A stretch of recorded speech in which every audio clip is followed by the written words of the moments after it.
¿Qué tal? ¿Cómo están? Nuevamente les habla el profe Arciénega y vamos a continuar analizando el modelaje de transistores bipolares de Boyle-Stapp en la sexta edición. Bueno, vamos a resumir un poco. ¿De qué se trata el modelaje? Es tratar de llevar este dispositivo electrónico a un modelo que responda a ciertas ecuaciones matemáticas para predecir su comportamiento y poder tener criterios de diseño y de análisis, ¿sí? Para analizar los circuitos ya con la inyección de señal. Hasta el momento, en los videos anteriores, habíamos visto y desarrollado solamente la polarización en continua, o sea, poner el dispositivo, el transistor, en la zona de funcionamiento de las curvas características que nosotros deseamos, ¿sí? Ahora tenemos que ver cómo se comporta el circuito. Estamos trabajando siempre en la parte lineal, o sea, de amplificación, cuando se inyecta una pequeña señal. A esa pequeña señal se la denomina análisis en AC, en corriente alterna, ¿sí? Un modelo de pequeña señal. ¿Por qué se llama pequeña señal? Porque esa señal de información, puede ser audio, música, se va a superponer a la polarización, no afectándola en demasía, ¿sí? Porque la polarización, como dijimos, va a generar un punto Q estático y ese punto Q se va a empezar a mover sobre la recta de carga. Va a haber algunos cambios también, según el circuito esté cargado, con la resistencia de carga o no, pero básicamente ese es el criterio. Para eso necesitamos algún modelo y los dos modelos que vamos a trabajar son el RE y el equivalente del modelo híbrido. Bueno, antes de determinar esos modelos, vamos a verificar dónde sale la cuestión de la amplificación, que ya la dijimos en los videos anteriores. El elemento que proporciona la energía para amplificar potencia o voltaje, justamente es la fuente de tensión en continuo. Y dependiendo de la configuración circuital, habrá una mayor o menor eficiencia en el funcionamiento, en el uso de esa fuente de energía, ¿sí? Por el momento vamos a trabajar con los amplificadores clase A, en los cuales el punto Q se encuentra, como dijimos, centrado lo más que se pueda, lo más posible, dentro del cuadrante característico de corriente de colector versus tensión colector emisor. Y la eficiencia de estos circuitos es muy baja, o sea, para trabajar con pequeña señal, más que nada para ir haciendo una amplificación en las primeras etapas del circuito, es aceptable. Ya para trabajar con potencia o corrientes considerables, no se aconseja este tipo de circuitos, habrá que pasar un clase B o una B, ¿sí? Esa comparativa se la logra a través del parámetro eficiencia de conversión, ¿sí? Que nos dice qué fracción de la potencia de entrada que nos da la fuente, ¿sí? Se convierte efectivamente en señal alterna, que es la señal que necesitamos que se manifieste, supongamos por ejemplo, en un altavoz de un parlante, ¿ok? ¿Y cómo aparece esa señal de alterna? ¿Cuál es el acople que tiene con el circuito de polarización que sería este de la figura 7.1? ¿Sí? Esta supongamos que sería la resistencia de carga, la resistencia de colector por lo general, ¿sí? Que forma un circuito cerrado de corriente continua, porque eso es básicamente la polarización, con la fuente de alimentación y la IC, su corriente de colector. Básicamente la corriente constante, o sea, no nos proporciona información y variabilidad. Bueno, cuando se decide, ¿sí?, introducir un elemento que permita realizar la inyección de la señal. Eso lo va a hacer el transistor, ¿sí? Y se va a superponer esa nueva señal ondulante, ¿sí?, a la continua. Esa señal será señal de voz, música, lo que fuera. Se va a superponer entonces. El resultado final es que aumenta el nivel de tensión, de caída de tensión en la resistencia, o disminuye provocando, ¿sí?, un seguimiento de la señal pequeña de entrada, ¿sí? La forma de onda se tiene que ver reflejada acá en la salida, o sea, acá en la carga. ¿Está bien? Obviamente, si aumenta considerablemente la ganancia, caemos en la posibilidad de lograr la distorsión de la señal, como se puede observar en esta zona, ¿sí? Si la ganancia o la señal de entrada supera ciertos valores máximos, vamos a tener una señal distorsionada en la salida, cosa que no se desea. Ahora, ¿cómo podemos hacer ese análisis? Bueno, gracias a Dios, estos dispositivos están trabajando en la región lineal, ¿sí? Así que pueden considerarse lineales. Por lo tanto, aplica el teorema de superposición para aislar el análisis de continuo de polarización del análisis a pequeña señal en AC. Eso es crucial entenderlo, chicos, ¿sí? O sea, ya a partir de ahora no vamos a considerar esta fuente.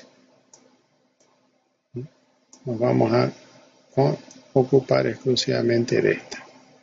La señal, que es la que queremos que tenga la amplificación. Ahora sí estamos en la parte central de lo que es el uso de los transistores. Bueno, ¿qué es un modelo?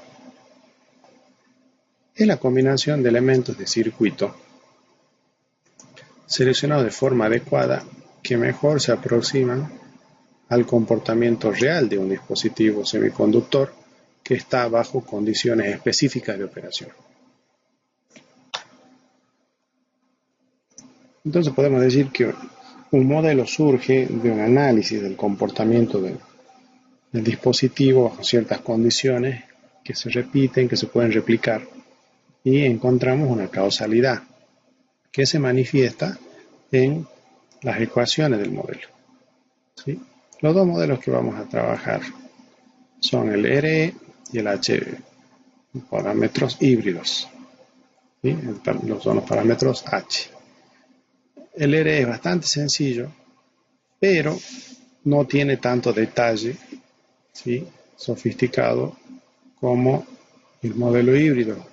El RE, como ventaja, tiene su sencillez en el análisis de la ganancia y la impedancia de entrada, pero no es muy detallado con respecto al comportamiento en la salida, en la impedancia de salida del dispositivo, ¿sí? Acá hay algo muy importante a tener en cuenta, que solo se está, en este análisis, no solo se está interesada en la respuesta de alterna del circuito. Por eso todas las fuentes, ¿sí?, todas las fuentes de continua se pueden reemplazar por un potencial equivalente de cero, o sea, un cortocircuito, ¿sí?, debido a que solo aproximan al nivel de DC estable, de corriente continua estable, del voltaje de la salida, y no la magnitud de la expulsión de la señal salida en AC. O sea, estamos aplicando superposición en una parte. O sea, vamos a quedarnos analizando para la determinación de los parámetros del circuito amplificador a partir del modelo solamente lo que suceda con la señal alterna de entrada. Y ahí ustedes ya están imaginando que los capacitores, que antes se comportaban como elementos que bloqueaban la salida de la tensión de la fuente de continua o el ingreso de otra señal al circuito, En este caso, por la reactancia las consideramos cortocircuito, o sea que no hay pérdida de energía al atravesar los capacitores C1 que estaba en la base, el de colector, ¿se acuerdan? Entonces ahora lo reemplazamos por cortos circuitos, o sea, potenciales cero. Entonces supongamos este circuito con polarización por divisor de voltaje, con los capacitores, tanto el de desacoplo, de acoplamiento de entrada, como el acoplamiento de salida. El circuito evidentemente no tiene una RL, no tiene una carga final definitiva. La que va a funcionar como carga va a ser RC, y un capacitor de desacoplo en RE, la resistencia de emisor. Redibujando el circuito, el mismo quedará de esta manera. Fíjense cómo la fuente pasó a ser un cortocircuito, porque en definitiva esta fuente iba a masa a través suyo, ¿no? A través de la batería, fuente de alimentación, como quiera, iba a masa. Entonces, al cortocircuitarse, tenemos este punto, la parte, los terminales superiores tanto de R1 como de RC conectados a masa, ¿sí? Por eso que después vamos a ver cómo esto se lo redibuja poniéndolo así, a masa. ¿Está? Entonces, de este circuito, que originalmente era este, el original que existe, para el análisis de AC en pequeña señal, usar el modelaje, de lo que vamos a determinar ahora, pasamos a este circuito, que lo redibujamos de esta siguiente manera. Y acá es donde va a aparecer el circuito equivalente, que va a representar al transistor, su base, su emisor, su colector. ¿Sí? Fíjense que en este caso el circuito es emisor común. Por eso, observemos cómo, pues, cómo se hizo el rediseño del circuito. ¿Sí? Analicemos. Al terminal de base iban un terminal de R1, el inferior, y el terminal superior de R2. Que sería este punto, es este punto que corresponde a la base y también al terminal superior de RS, de la resistencia que presenta la fuente. La fuente se mantiene a masa en su terminal inferior, a este voltaje lo llamamos VI. El emisor va a masa directamente por el capacitor C3, porque en alterna esto es un cortocircuito, cortocircuito, cortocircuito. C1, C2 y C3 se comportan como cortocircuito. Entonces, el emisor está yendo a cortocircuito, bypassando RE a través del capacitor C3. Y luego el colector va al terminal inferior de RC a masa. ¿Sí? Terminal inferior de RC sería este que está arriba, este que está abajo es el que está acá arriba. ¿Sí? Se da vuelta. Y a masa, que sería esta parte. Y ahí estamos tomando la tensión de salida. ¿Está bien? Conviene recordar estas pequeñas reglitas para hacer un redibujo más lógico, más pertinente, que nos permita visualizar mejor las corrientes, las impedancias, ¿sí? Con las cuales vamos a trabajar el análisis de pequeña señal. Muy bien, acá en el capítulo 7, inciso 4, habla de los parámetros importantes. ¿Cuáles son? ZI, impedancia de entrada, ZO, impedancia de salida, AB, ganancia de tensión, y AI, ganancia de corriente.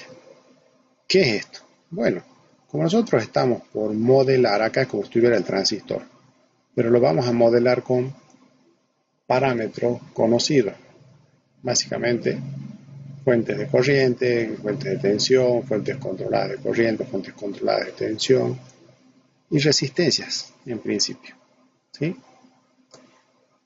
Y al analizar ese circuito vamos a tener corrientes de entrada, corrientes de salida, impedancia de entrada, la impedancia de salida que puede observarse a partir de tener el voltaje tanto de salida como de entrada, ¿sí? Recuerden que la impedancia no es más ni menos que una relación matemática de un voltaje sobre una corriente. La admitancia es la inversa de una corriente sobre un voltaje. Ahora, ese resultado de la impedancia es un cálculo matemático, una medición. Se puede hacer también el cálculo de la impedancia con el voltaje de entrada y respecto a la corriente de salida. ¿Sí? Eso quizás es novedoso para ustedes, pero se puede hacer en este modelo de cuadripolo, que ya excede un poquito la materia. Y cabe mencionar que esa impedancia no es una impedancia que vas a medir con un multímetro, ¿sí? Con un ómetro, no, porque esta está funcionando en el dominio de la corriente alterna y los instrumentos trabajan sobre continuo, ¿sí? Así que habrá que medir de alguna manera, insertar un instrumento, hacer la lectura de tensión de corriente, hacer el cociente y ahí obtenemos una impedancia entre esos dos puntos, ¿sí? ¿Por qué se utiliza la impedancia? Bueno, porque es un valor que queda independiente, cierto margen de trabajo, de las variaciones, de lo cambiante que puede ser la señal de entrada y obviamente su replicación en la salida, ¿sí? Queda invariante. Ese es lo bueno y es un parámetro que sirve para tratar de prever o precalcular cómo va a ser la salida en función de ciertos valores de entrada. Dentro de un rango de frecuencia para el cual está diseñado el circuito, el dispositivo, ¿sí? Por lo general podemos asumir que la impedancia de entrada de un amplificador basado en BJT es puramente resistiva, o sea, no hay la distorsión de fase que presentan los dispositivos almacenadores de energía como bobinas o capacitores. Ahora sí, esto de los semiconductores, como tiene junturas tipo N, tipo P, tiene regiones de agotamiento, ahí aparecen capacitancias parásitas que van a tomar preponderancia, alterando el funcionamiento del circuito en lo que es la trayectoria de la información, ¿sí? De la señal, que van a generar pérdidas, caídas de la performance esperada, ¿sí? O mejor dicho, vista dentro del rango de frecuencia adecuado. ¿Qué quiero decir con esto? Si subimos demasiado la frecuencia, vamos a ver que el dispositivo sale del comportamiento esperado, ¿sí? Justamente porque empiezan a tomar preponderancia esas capacidades parásitas. En esta figura, en la 7.7, ya empezamos a vislumbrar cómo sería, ¿sí?, el acoplamiento de una fuente de señal BS con su respectiva resistencia interna a los terminales de entrada de este sistema de dos puertos. Acá a la izquierda tenemos el dipolo de entrada y a la derecha por lo general se pone el dipolo de salida. El dipolo porque son dos terminales para que se establezca corriente. Acuérdense que los voltajes se miden entre un punto y otro de referencia, ¿sí? Y la corriente necesita un circuito cerrado para poder establecerse. Desde ya se puede observar que la tensión de entrada de la fuente BS, source, ¿sí?, el signal, de señal, va a ser reducida cuando llegue a BI, a esta zona justo a la entrada del cuadripolo, ¿sí?, del sistema de dos puertos. Dos puertos con dos terminales cada uno que son los cuadripolos. ¿Por qué? Porque esta resistencia, algo de la energía va a disipar. Eso es totalmente esperado. Como dijimos, la determinación del modelo requiere de la observación, y observar es medir. Acá con este ejemplo se intenta visualizar cuál sería el cálculo necesario para obtener la impedancia de entrada de este sistema de dos puertos cuando se inyecta tal señal con tal resistencia de fuente, ¿sí? En este caso 1K para una fuente que entrega 2 milivoltios, ¿sí? Midiendo la tensión efectiva BI que llega a la entrada del cuadripolo, Haciendo la diferencia de tensiones obtenemos la tensión que tenemos en esta resistencia tipo sensor, ¿sí? Una resistencia que nos sirve para tratar de cuantificar voltaje aparte de la medición de la corriente, o sea, la polarización, la corriente que va a circular a través de ella me va a dar un cierto voltaje. O si conozco ese voltaje, yo ya puedo determinar el valor de corriente que está circulando, ¿sí? Entonces, acá es primordial encontrar el valor de la corriente. ¿Está bien? Al dividir el voltaje que podemos medir acá sobre la corriente que circula, que se establece, encontramos la impedancia de entrada de este cuadripolo, 1,5K. Algo parecido se hace para determinar los parámetros de la impedancia de salida, ZO. Se analiza los terminales del cuadripolo en la región de salida. Pero hay una salvedad: para analizar la impedancia de salida, sí o sí hay que forzar que la señal de entrada, BS, se haga cero, ¿sí? Eso no quita que extraigamos la resistencia de señal. O sea, para calcular la impedancia de salida hay que forzar BS a 0 voltios. ¿Ven? Tanto para la impedancia de entrada como para impedancia de salida va a haber una variabilidad en los valores óhmicos que presentan estos dispositivos. Y acá ya entramos a ver uno de los parámetros más importantes, que es la ganancia de voltaje. Justamente lo que necesitamos nosotros es, por ejemplo, en el caso de una aplicación de un receptor de radio, las señales que circundan, que viajan, son bajitas. Entonces hay que empezar a darle una seguidilla de amplificación para que logre mover los parlantes, por ejemplo, si es un equipo de audio. La ganancia de voltaje no es más ni menos que la relación entre lo que se mide o lo que se tiene de tensión de salida a la derecha del cuadripolo con respecto a lo que se tiene en la izquierda, ¿sí? En los terminales de entrada. Ahí, al lado de la entrada, no acá. Esto es territorio de BS. Acá tenemos BI neto, ¿sí? La tensión de entrada que efectivamente está llegando al dispositivo, ¿sí? Para los amplificadores a transistor, la ganancia de voltaje sin carga es mayor que la ganancia de voltaje con carga. Eso lo pueden analizar haciendo los ejercicios en los videos anteriores, ¿sí? Entonces también se puede encontrar que la ganancia de tensión se vincula con la ganancia de tensión sin carga, ¿sí? NL significa sin carga, pero multiplicado por un divisor, que en este caso, o casualidad, es un divisor de corriente, ¿sí? O sea, no es un divisor porque falta la corriente, sino que sería como la fracción, sin tener en cuenta la I multiplicando a ZI. De manera análoga, se logra el análisis para obtener la ganancia de corriente, ¿sí? Tenemos el circuito con el amplificador y bueno, hay que medir corriente. Corriente de salida respecto a corriente de entrada sería la ganancia, que es lo que se obtuvo de beneficio de haber diseñado este circuito.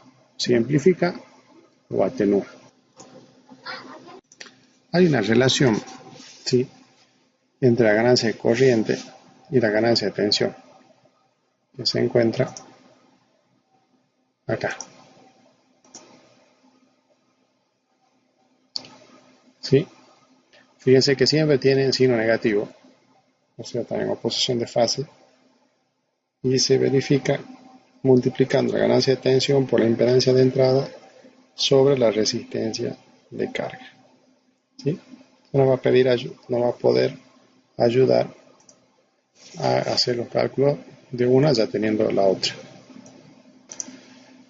Antes de terminar y pasar ya al primer modelo, cabe aclarar que las relaciones de fase, ¿sí?, en este tipo de transistores, las frecuencias normales de funcionamiento o están en fase o 180 grados fuera de fase. ¿Qué es 180 grados fuera de fase? Cuando una señal está en el semiciclo positivo, en la salida está en el semiciclo negativo y viceversa, ¿sí? Y que estén en fase significa que si la señal está en el semiciclo positivo en la salida también estará en el semiciclo positivo. ¿Sí? Eso es que están en fase. Fuera de fase, o sea, 180 grados, nos dice que la señal está desfasada. Acá está en positivo y acá está en el semiciclo negativo. Bueno, ahora arrancamos con el primer modelo. El modelo RE. Esta R minúscula hace referencia, cuando vimos diodos, a la resistencia que presenta el diodo cuando circula corriente a través suyo. Obviamente que también va a presentar una pequeña caída de voltaje. Lo que voy a hacer ahora, ¿sí?, es ir dando los conceptos fundamentales del logro del modelaje de los transistores. Porque lo que realmente va a interesar es aplicar esos modelos para el cálculo y la determinación de las ganancias de entrada y salida y las ganancias de tensión y corriente, que lo vamos a ver más adelante. Ahora vamos a ver cómo es el modelo de transistor RE. ¿Sí? Vamos a partir de la configuración en base común. En base común tenemos que la corriente del colector es una porción de la corriente emisora, ese parámetro alfa que vimos en el video de transistores BJT. ¿Sí? Y en base común el circuito sería de esta manera. ¿Dónde aparece el modelo? Este es el modelo propuesto. ¿Sí? Este sería el terminal de emisora, ahí dice E. Terminal de colector, sería ahí la patita del transistor, y acá estaría la base, obviamente a masa, mejor dicho, común a la entrada como a la salida. Fíjense que acá pasamos a poner letras minúsculas. Cuando por convención vamos a utilizar minúsculas cursivas para hablar de análisis a pequeña señal. ¿Sí? Las corrientes y tensiones de polarización que vimos en el video anterior se escribían intencionalmente con mayúscula de imprenta los subíndices. Bueno, detengámonos a analizar un poquito cómo logramos este modelo. Bueno, fíjense, si nos fijamos en el comportamiento de la polarización emisor-base, vemos que se puede asociar al comportamiento de un diodo semiconductor. ¿Sí? En este caso tenemos un PNP, emisor tipo P, base tipo N, ánodo y cátodo correspondientes. ¿Sí? Y la salida del colector va a ser una fuente controlada, una fuente de corriente controlada por corriente. ¿Cómo es eso? Justamente este dispositivo es un dispositivo controlado por corriente, por eso que necesita en su modelaje una proporcionalidad entre una corriente de comando y la corriente que responde a ese comando. En este caso, la región de entrada sería de la izquierda, que está compuesta por la malla entre emisor y base, y la zona de salida del cuadripolo, ¿sí? Fijémonos, esto sería el cuadripolo que está representando al transistor. Sería la malla que corresponde al colector y la base, porque acá tenemos base común. Fíjense cómo la base está asociada a los dos dispositivos, a los dos polos, el polo de entrada y el polo de salida, ¿sí? Que sería el dipolo de entrada y dipolo de salida, para decirlo más apropiadamente. Fíjense la linealidad que nos aporta este modelo. Al tener un simple coeficiente alfa, que es un número adimensional, ¿sí? Tiene que serlo obligatoriamente porque corriente por un adimensional no va a dar corriente. Si ponemos otras dimensiones en el coeficiente que vincula las dos corrientes, y bueno, estamos cambiando la naturaleza física, ¿no?, de la medida. Bueno, ese coeficiente alfa ya lo vimos y nos dice que la corriente de colector es una porción de la corriente emisora. una porción bastante grande, 0,9, 0,99, o sea, 90, 95, 99%, dependiendo del transistor. Bien, nos queda analizar este diodo. Y bueno, se lo puede representar como si fuera una resistencia. ¿Qué resistencia? Y la resistencia que ofrece justamente la juntura emisor-base, ¿sí?, a la corriente. Y su valor venía dado, ya lo vimos cuando desandamos el tema de diodos muy específicamente, por 26 milivoltios sobre la corriente de emisor. ¿Sí? Ese es un valor que no va a pasar de 50 ohms.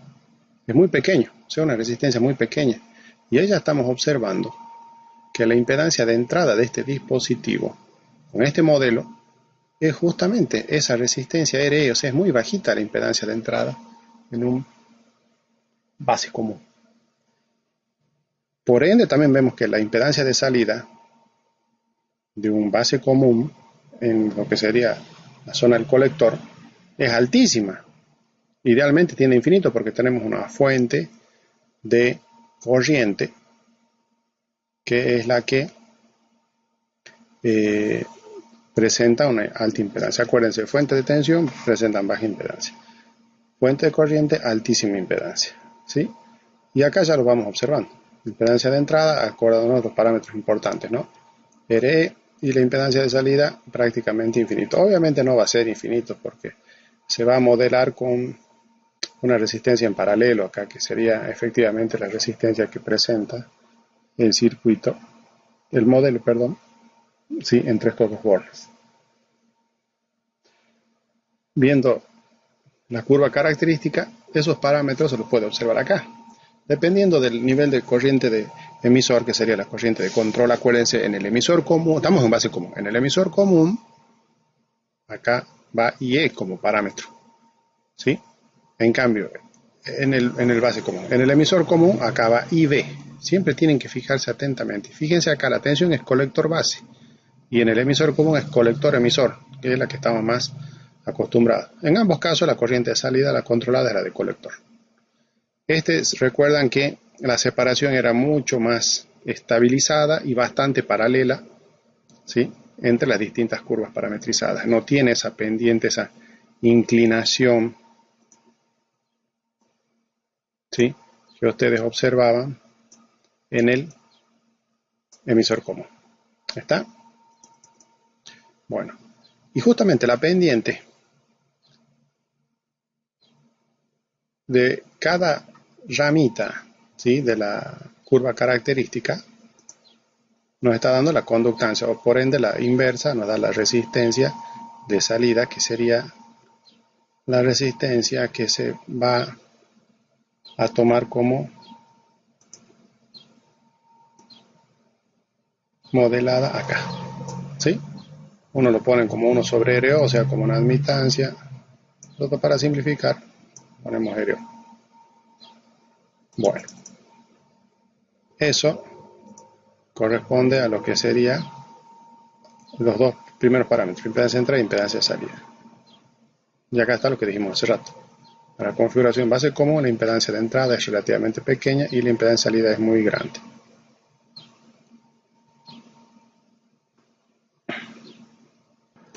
Deduzcamos ahora la ganancia de tensión, el otro parámetro importante.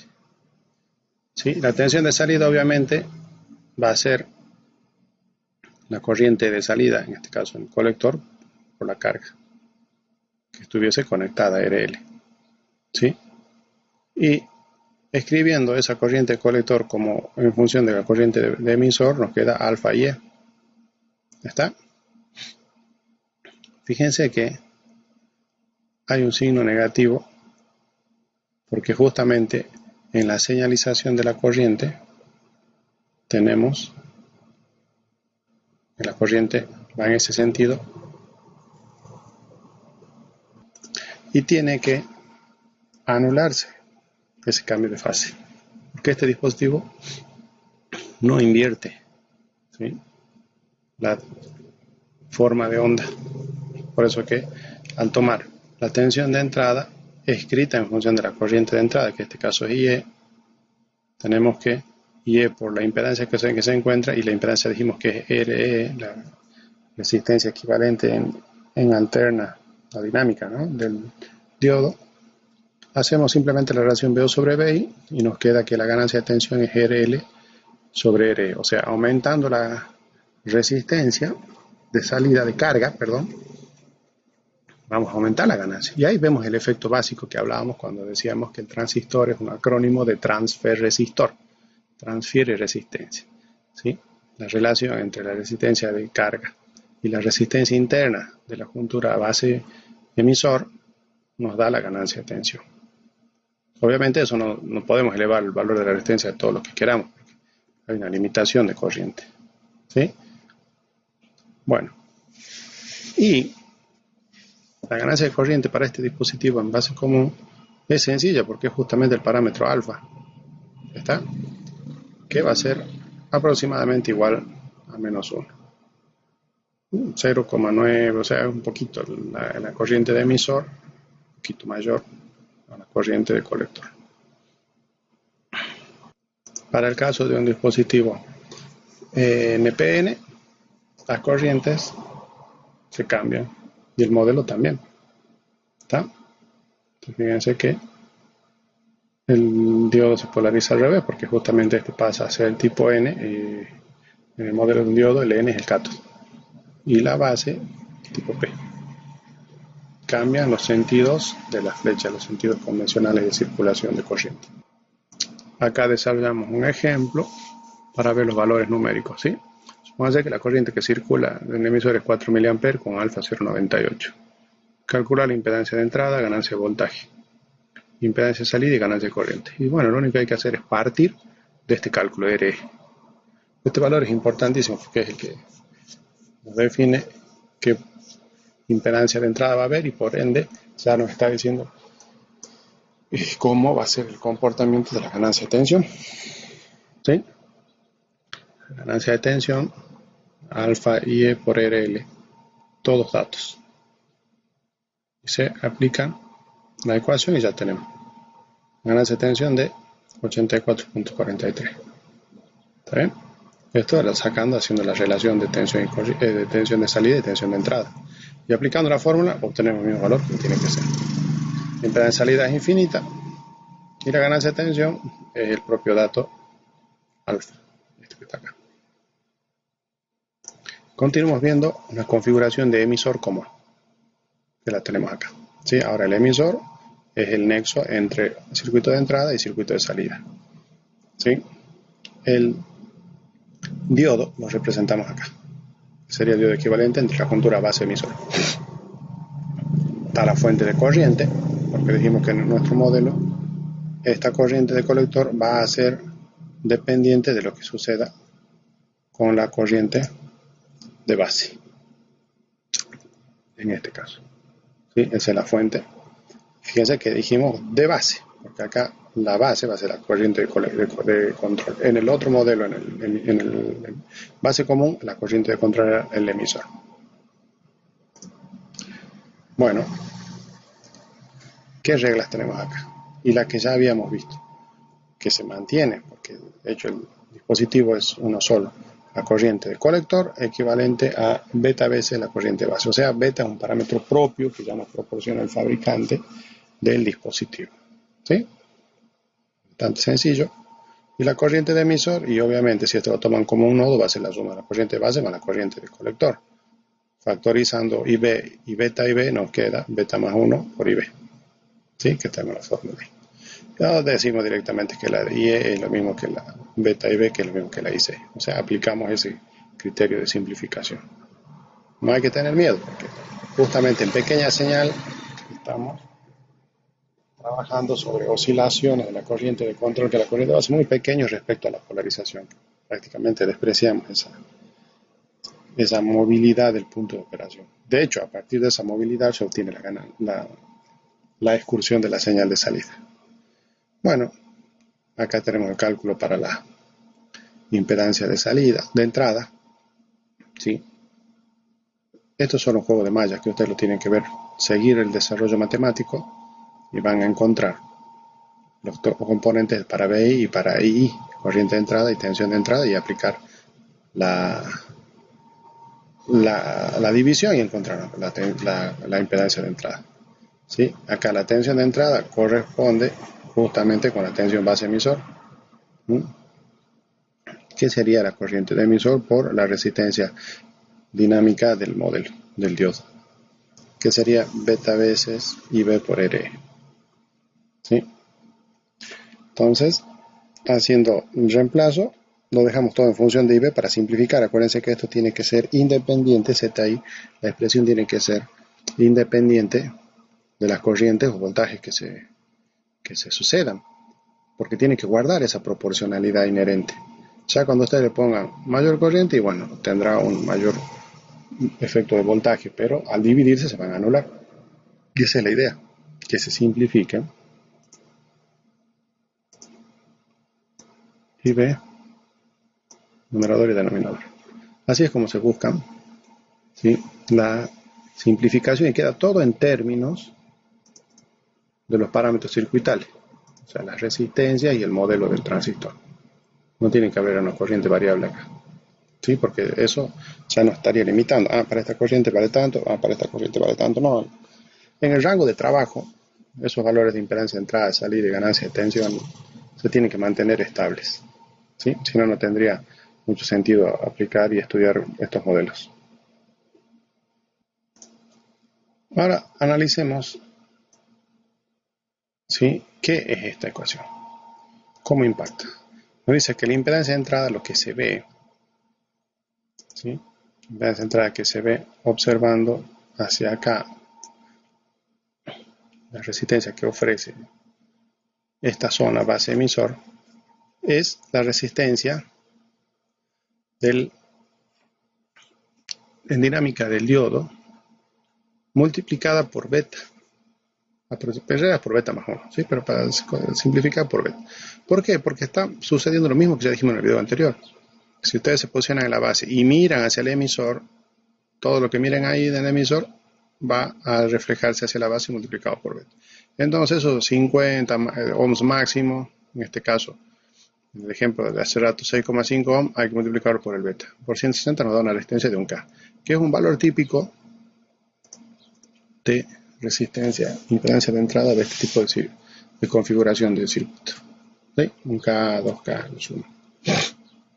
O sea, mucho mayor que la del circuito en base común. Impedancia de salida. Para impedancia de salida, basta con observar la curva característica, corriente colector y la tensión colector emisor. Obviamente, en estas ramas de las curvas paramétricas, vemos que ya hay una elevación, no es tan horizontal. Acuérdense, respuesta de corriente versus tensión horizontal, impedancia alta, ¿sí? Respuesta de corriente versus tensión vertical, impedancia cero. Por eso que en el diodo, ¿se acuerdan cuando teníamos la curvita del diodo? Y se iba,